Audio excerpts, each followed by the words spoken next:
সোনার বাংলার নেপো কিডসরা গত পরশুদিন কিভাবে আমার ক্রিকেট বোর্ড দখল করে ফেললো। বলা ছিল রিপাবলিকের কথা, কিন্তু কায়েম করলেন রাজতন্ত্র।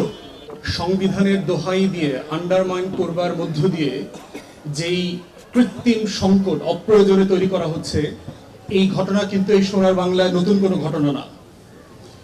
এটা শত শত বছরের আমাদের রুলিং ক্লাসের যেই খাইসলতি সমস্যা ছিল, তার একটা reflection of the 26th version. তো সেইখানে আমরা হিস্টোরিক্যালি দেখেন যে জুলাই সনদের মতো একটা স্বাধীনতার ঘোষণাপত্র কিন্তু আমাদের মুক্তির লড়াইতে ছিল 71 সালে 17 এপ্রিল, যেটা আমাদের অস্থায়ী সরকার ঘোষণা করেছিল। And there was a brilliantly drafted Declaration of Independence. পৃথিবীতে খুব কম জাতি যারা স্বাধীন হয়েছে তাদের স্বাধীনতার ঘোষণাপত্র থাকে। আপনি ভারতের দিকে তাকান, পাকিস্তানের দিকে তাকান, আমাদের সাবকন্টিনেন্টের অনেক দেশেরই এই এশিয়াতে স্বাধীনতার ঘোষণাপত্র বলে কোনো জিনিস নাই। ফ্রেঞ্চ রেভলিউশনের ছিল, আমেরিকান ইন্ডিপেন্ডেন্সের ছিল, ডিক্লারেশন অফ ইন্ডিপেন্ডেন্স ছিল। It's a really declared instrument of political will of the people of the time. তো সেই ঘোষণাপত্রের সাথে কি আমাদের তখনকার কর্তা ব্যক্তিরা বেইমানি করে নাই? করেছিল।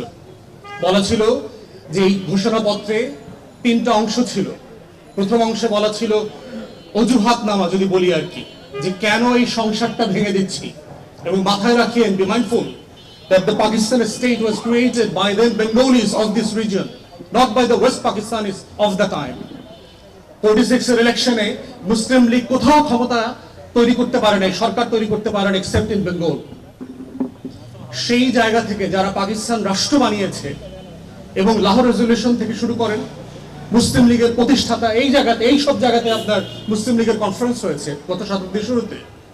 অতএব পাকিস্তান রাষ্ট্র যারা বানিয়েছিল আমাদের পূর্বপুরুষরা, সেই মানুষগুলো বলছে যে যেহেতু এই রাষ্ট্র আমার সাথে তার কৃত ওয়াদা ভঙ্গ করেছে, যেহেতু এই রাষ্ট্র তার আমার সাথে যে করা ন্যায্যতার ওয়াদা ছিল সেগুলো দিতে ব্যর্থ হয়েছে, আপনারা পরে দেখবেন এই যেহেতু যেহেতু যেহেতু এন্ড দেয়ারফোর আমি নতুন করে একটা free, Democratic, independent, sovereign Republic করবার জন্য প্রস্তাব করছি। রিপাবলিকের কথা বলা হয়েছে, জনগণের রাষ্ট্রের কথা বলা হয়েছে, as oppose to monarchy or kingdom.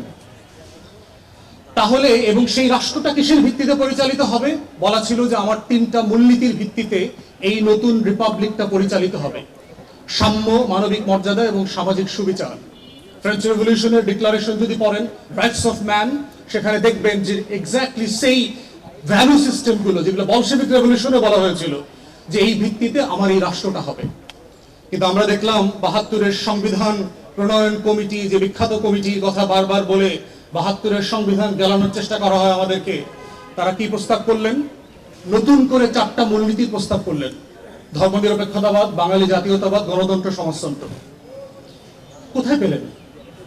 যেই ঘোষণাপত্রের ভিত্তিতে লক্ষ লক্ষ মানুষ মুক্তির লড়াইতে নেমেছিল, আমার বাবা সহ, তারা তো ওই মূলনীতিগুলো শুনে যুদ্ধে নেমেছিল। আপনি এই মূলনীতিটা কোথায় পেলেন? 70-এর নির্বাচনে ম্যান্ডেট নিয়েছিলেন, এই মূলনীতির ভিত্তিতে নতুন রাষ্ট্র করবেন, নেন নাই। 69-এর গণ অভ্যুত্থানে যে ম্যান্ডেট নেওয়া ছিল, সেই ম্যান্ডেটে বলা ছিল যে আমার নতুন রিপাবলিক এইটার ভিত্তিতে চলবে।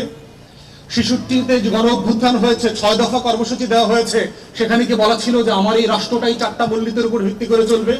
আওয়ামী লীগের দলীয় গঠনতন্ত্র ছিল, মুক্তিযুদ্ধের 9 মাসের কোন দলিল, দস্তাবেজ অস্থায়ী সরকারের কোথাও ছিল? ছিল না। তাহলে আপনি সংবিধান তৈরি করে আমার মুক্তির লড়াইয়ের সাথে প্রথম বেইমানি করলেন, এবং যেই ইনস্ট্রুমেন্ট দিয়ে আপনি বেইমানি করলেন, এক্স্যাক্টলি ইতিহাস রিপিট করে ওই সিমিলার ইনস্ট্রুমেন্টকে you are using now against the very popular mandate of the time. 2026-এর ম্যান্ডেটকে আপনি এক্স্যাক্টলি সেম সংবিধান দিয়ে জাস্টিফাই করবার চেষ্টা করছেন। আমার স্বাধীনতার ঘোষণাপত্রে বলা ছিল একটা ডেমোক্রেটিক গভর্নমেন্ট করবেন, একটা রিপাবলিক হবে। সেই রিপাবলিকে দেখলাম সোনার বাংলার নেপো কিডসরা গত পরশুদিন কিভাবে আমার ক্রিকেট বোর্ড দখল করে ফেললো। বলা ছিল রিপাবলিকের কথা, কিন্তু কায়েম করলেন রাজতন্ত্র। আপনার পারিবারিক রাজতন্ত্র কায়েম করলেন। নেপালের কথা মনে নাই? নেপালের আন্দোলন কোথায় শুরু হয়েছিল? আপনাদেরকে মনে করিয়ে দিচ্ছি, এই নেপো কিডদেরকে বাংলাদেশের তরুণরা আবার প্রতিরোধ করবে ইনশাআল্লাহ। বাংলাদেশের ইতিহাস সাক্ষী, These are not tolerated for years and years, for hundreds of years. These have been evident for the nation and the students. These have been the place for evidence. This has happened in the past and shall happen in the future for the same given reason.